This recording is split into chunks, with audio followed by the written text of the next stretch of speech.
Karry, nice to meet you. Nice I to am meet you George too, from Model Tele Magazine. Yes. Good to know you. Great. This one is the tool of new product of SME. So we want to know something about this products.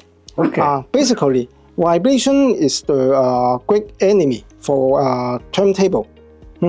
How did this products use the three column designs and also the decoupling fit and also the suspension system to eliminate the vibration to isolate the vibration from the main chassis to the platter? Yes, tell me something about that. Well, let's start with the idea that a piece of equipment can never make the signal better. It can only make it not as bad. So, for example, a tone arm. It can never make the signal from the cartridge better. It can just harm it less. So that was our focus, on harming this microscopic, minuscule signal as little as possible. I see. And as you mentioned, vibration is the enemy, particularly at this low level of output. Yes, that's true. Such a small sensitive signal. So it's susceptible to vibrations in the room, airborne, vibrations on the platform, whatnot. And this is a really good example of how to address that. In particular, I'd start at the decoupled feet. Yes. So that's maybe the first line of defense against vibration. These are completely decoupled from the chassis, obviously adjustable as well. And then a constrained layer, main chassis, and then a sub-chassis as well. The sub-chassis has the exact same surface as you see on the platter, which is a material called Isodamp. Oh, I see. So it completely deadens metallic material, such as this aluminum platter. So underneath here, you can find this Isodamp, which is applied to it and dampens the constrained layer sub-chassis even further. And then within these columns is a suspension system. You may have seen on our former flagship turntables, the Model 20 60. or the Model 30, the exposed suspension system with the bands and the towers. Here we've done it a little more elegantly, and we've also improved on the system of suspension.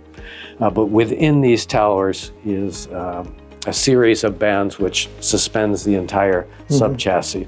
So that would be the second line of defense. Obviously, the platter with the Isodamp dampens out any resonances in the vinyl itself as the groove is being traced by the cartridge.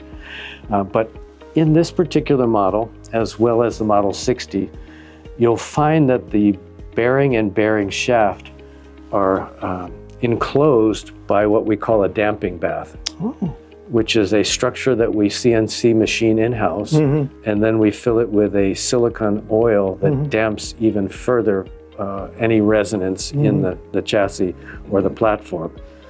So all of these things combine to end up with a package which is extremely resistant to resonances.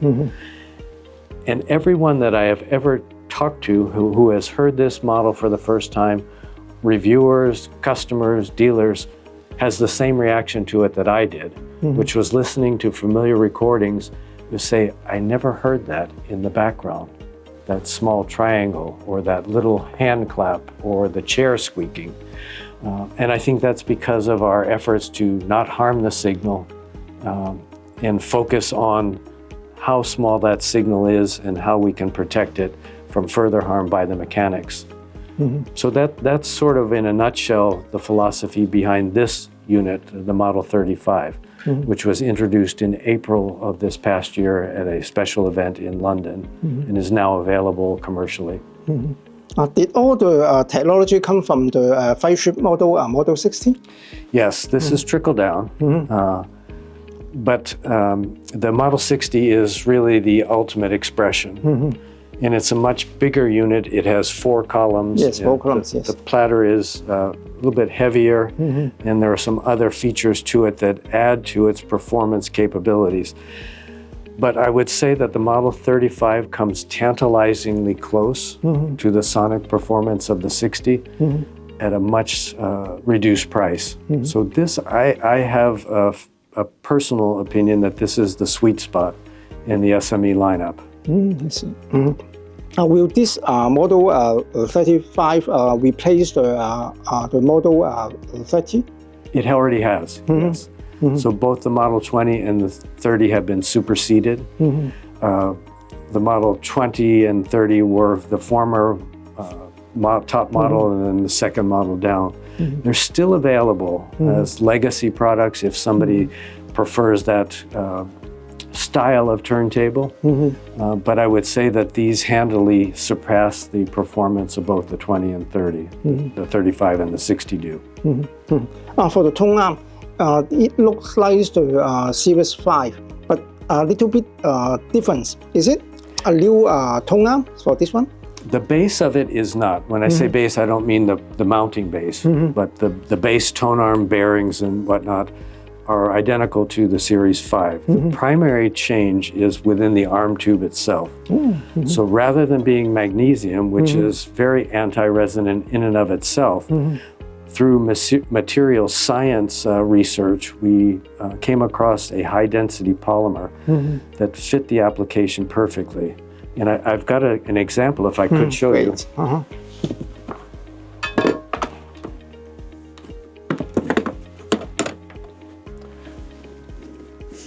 Oh, this is the original this is one? the completed tone arm, a demonstration model. And then this is a model, the model that's on the 35.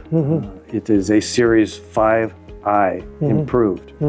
And this is a high-density polymer that's machined in-house with a circular profile. So it's a little bit simpler machining than what's on our flagship, the Model 60.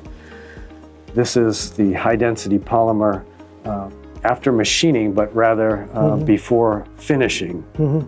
And if you'll notice that rather than the circular profile, the cross-section, this is a tri-lobe. So geometrically, it's even more non-resonant than the circular, but each of these is less resonant than the former flagship magnesium arm tubes. And that is machined in-house in a series of steps, and it is a very, as I said, unique high-density polymer, which we've also used in a machine chassis, a CNC machine chassis, in our, you say, entry-level. For most, it would be the final turntable they'd ever want to have in our Model 8, which was also introduced in April. Can the audiophile stand alone by the tone arm for the Series 5i for this one? You're asking, can it be purchased independent of the turntable? Unfortunately, no. Why is that? It was a business decision. I see. So unfortunately, if you desire a Series 5 that's either improved or advanced with the high-density polymer, you have to buy a turntable along with it. So yeah, we still make the M2 models of tone arms, so they're available to audiophiles and music lovers independently, but the balance of our tone arms come on turntables. Karry, besides Model 35, you also mentioned the Model 8 new products. Yes. Is it that one? It's the white turntable back here. Tell me something about that. What is so special for the Model 8? Well, maybe I would compare it to the Model predecessor, the Model 6. It is a more sophisticated power supply speed control box. It's DSP controlled, and it's an AC motor at this point. The feet are now adjustable. It's 40% more massive than its predecessor. The chassis is machined from that high-density polymer, and it's deceiving in that it looks like it might be light, but it's extremely heavy. I offer you the chance to pick it up and see how hefty it is. It uses the 309 series tone arm, over the former Model 6. So it's a much more sophisticated tone arm with an ease of adjustment. All of the SME tone arms are super easy to install and optimize. They use the same mounting platform. But it is an incredible performer, and I challenge listeners to at least audition it and see if they don't hear new material or information on their cherished records. For the SME Theolite tone arms, did the arm tube also made by polymer or No, Malaysia? This is magnesium. Oh, Malaysia. Which is, as I said before, very suitable for a tone arm material, very non-resonant.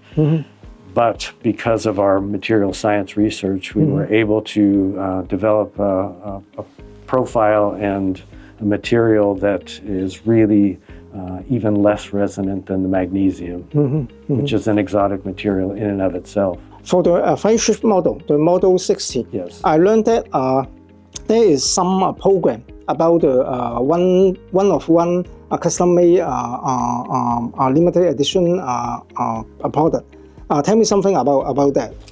That's a very special program for a very few, really. But what we do is we offer a number of finishes other than this machined finish, such as a honeycomb or a sunburst type of finish. We call it a diamond finish. But in addition to that, we can do colors that are limited only to the massive RAL catalog.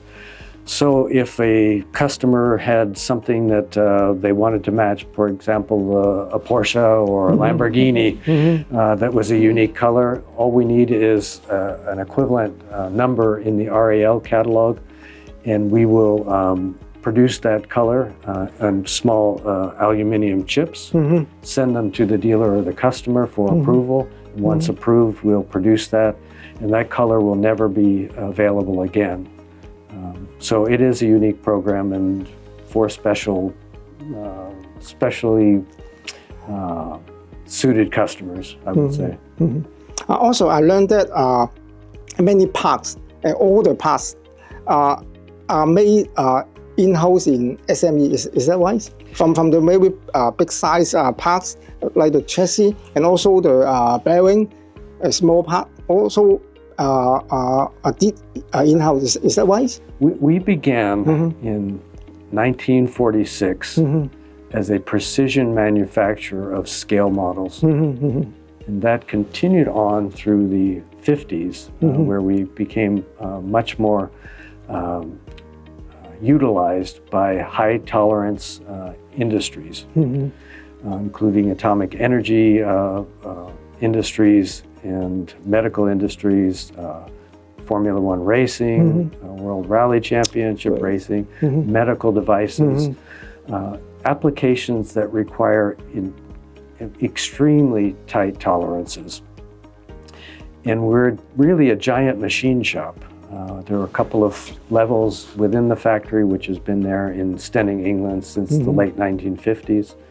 And when you come in, it's an impressive array of CNC machines, including an injection of capital into new machines in the last, say, 8 years. And as a result, we follow our tradition, which is making every part that we possibly can make within the factory, including parts we shouldn't make. It makes no sense for us not to subcontract out for suppliers, but we can control both the availability as well as the quality, unlike if we sought out subcontractors.